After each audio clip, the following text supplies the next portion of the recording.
Oggi è il 9 maggio 2021.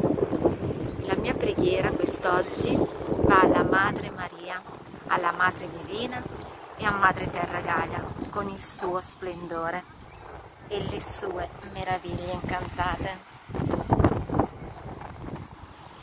con i suoi colori azzurri del manto celeste della Madre Divina e questo cielo azzurro che corona il tutto di meraviglia, espressione e manifestazione della bellezza della Madre, Madre Terra Gaia, Madre Divina, Padre, Madre, Creatore, Creatrice e noi co-creatori con lei e con Lui, che è un'unica cosa, perché non esiste il maschile e il femminile e anche noi qui nella terza dimensione dobbiamo imparare ad unire il maschile e il femminile in noi per essere completi, esseri completi. Quando ci uniremo dentro di noi e saremo padre, madre, uomo, donna, androgeni dentro, noi ritroveremo la nostra originaria luce.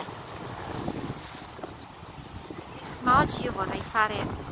gli auguri a tutte le mamme, non perché sia una festa commerciale, ma perché forse oggi molti cuori, a volte pigri, si ricordano della mamma e magari con un gesto, un sorriso, un messaggio si rivolgono a lei. E allora il mio cuore quest'oggi va alla mia mamma terrena e a tutte le mamme terrene, co-creatori, co-creatrici con il divino. E mi rivolgo a tutte le mamme, non solo quelle fisiche, ma anche spirituali e anche quelle che sono già nel regno dei cieli, perché l'amore materno è l'amore più puro, è incondizionato ed eterno.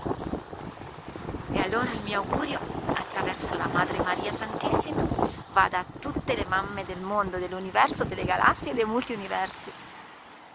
regalando loro questo spettacolo meraviglioso di luce, di colori in 5D e di meraviglia di Madre Terra Gaia.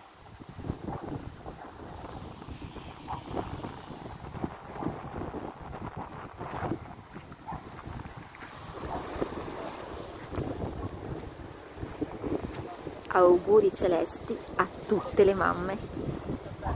che questo blu oggi avvolga i vostri cuori come il manto della madre.